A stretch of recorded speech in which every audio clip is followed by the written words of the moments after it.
I put her where I'm working. So if I'm working in my home office, she works alongside me.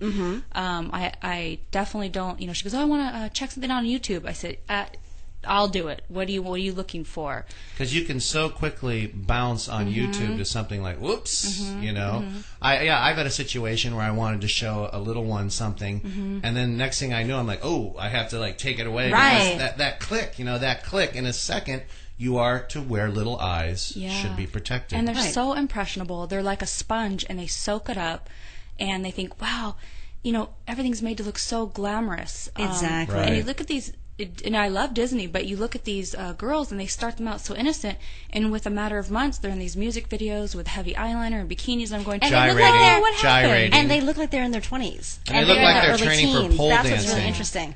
So like the dance routines, Oh, yeah. They're so stripper routines. Yeah. They are. They're like all these, not that I've ever been, but they're like all these, they are, though. They're all the wriggly. Again, the media is teaching our young ones that is what a sexy, pretty woman is supposed to be like, and that is just not the case. So as parents, we are the filter. And parents come up to me all the time and say, well, where do you find the time? And I just buy out the time. You're their first line of defense. You're the parent. And the one too, I just got to jump in. The mistake that drives me nuts is you're the parent, you're not the friend. No. All right. They're not your buddy. They're not your buddy, exactly. And they're looking to you to protect them. Yes, and to set, limits and guidelines. And also on television, as far as television programming is concerned, you can check online or check in a TV guide and look at the synopsis of the show that they want to watch before they watch it to see if it has, if it's overly sexy or if it has a lot of violence. That's true, yeah. Because they want to watch a show that everybody else is watching. You can check it out.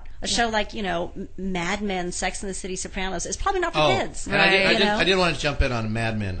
This is kind of off, but we'll get there. There was a great Mad Men show about the beginnings of car culture in Southern California. And it was so cool. These guys were just starting to do the hot rods. They were just starting to trick out. And it was that neat intersection between art, because the car culture is kind of arty, Yeah. But the gearhead culture is kind of gearhead. So it was like all these greasy gearhead guys were kind of hooking up with these arty guys, and it was just a genius episode. I just wanted to let you know. That actually sounds really cool. You should check it out. I think you can get it on go. DVD now. That sounds really cool. But I think you would love that episode. That's all. Yeah, no, I like it. Just wanted to touch on one more thing for the caller about his daughter is one thing that's really worked for me is finding out what your child's interests are. For example, my daughter now, she's 10, she loves to cook. So she might, I'm not going to name any particular or specific programs because now there's some programs that I don't really like her watching now because, see, the kids grow on these shows too, and they might start promoting things at a certain age that you're thinking, well, I don't really want my daughter to do those things. So she likes cooking. And I tell her, you know what? Watch the Food Network instead. Oh, my goodness, has that ever worked? She's really into animals. Watch Planet Earth. There's so many other Animal shows. Planet, yeah. Candace had a movie on Animal Planet. Yeah, I did a movie on Animal Planet. She was a feature. You were the star, right? It was the main bad guy. The bad guy. What was the name of the movie? Two Little Heroes. And it was the two little heroes are two little dogs. And is it on Netflix? It probably is on Netflix, but it does kind of pop up every once in a while on Animal Planet because Animal Planet was loves to rerun it. Yeah, and it's all animals, and we worked with Bengal tigers, and we worked with horses and dogs, and all sorts of neat creatures, and it was wonderful. And we took 2 months to shoot it here, and we worked with Gentle Jungle, and that's the animal ranch that's up by the Disney Ranch, and they provided all the wild animals. Speaking of Disney, I'm going to steer us back into safety and my favorite Disney topic, the Miley Cyrus. Am I saying it right? Miley Cyrus? Miley Cyrus. Yeah. Beyond the photo that she took for Vanity Fair, which everybody freaks out, the thing that I freak out is the little cell phone pictures that she and her buddies are sitting around of them, in their undergarments. And, what are you thinking, Miley? One click away sends you and your bra to the world. That's the big one. That's the thing that I try and tell girls nowadays is like, in the old days to get a girl naked and take a picture, there was a process. You had to be creepy. You like had to in the plan movie, it. yeah, in 16 Candles. Now, that cell phone sitting right there and one click. Well, the You make power. that mistake, and boom, it's out there. The power of the internet. Some of my, less savory friends send me these pictures of their girls, and I'm like, what are these girls thinking? They're not thinking. That's again, the media is teaching them that if you want attention and you want to be liked and you want to be pretty, you have to be sexy. SEX. And boy, I'll tell you, that's why I say. But on a certain level, your guys' careers are somewhat based on being attractive. That's exactly why we're here talking about it, I think, because we have a glamour girl background. Both of us have a glamour girl background. We've known each other for years, and we've worked with each other for years.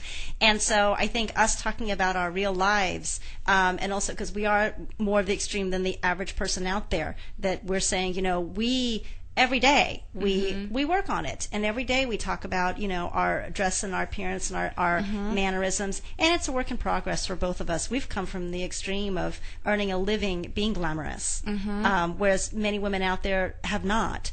So we're here talking about it and how important it is. So another thing to remember too is that it is a work in progress. It's a change in thinking. Keep in mind how society thinks, and unfortunately today society thinks very dirty. So you need to protect yourself, and it was even a change of thinking for me. I had to learn, because when you're in this business, and again the media, and the media, but here, look at all these girls or these role models that youth or even we may look to. Look at their lives. They're made glamorous, and you see them in these very provocative clothes and out drinking and partying. They're a mess, and yet somehow they're made to look. It's glamorized. It's glamorous. So, do you want to follow that path? Do you want your young ones to follow that path? And so, there's a great quote once. I think it was about Marilyn Monroe, and they said she's made a career out of being a girl. And to me, I look at a Paris Hilton, and I think Paris Hilton has made a career out of being a girl. Right. Like a cute girl. There's not a lot of substance. There's nothing going on behind it. There's just, I'm so cute. They've made a career out of it. Yeah, and even when Genvieve and I, we have to think sometimes. We think an outfit is cute. We like it. We think, oh, we love the color. It's pink.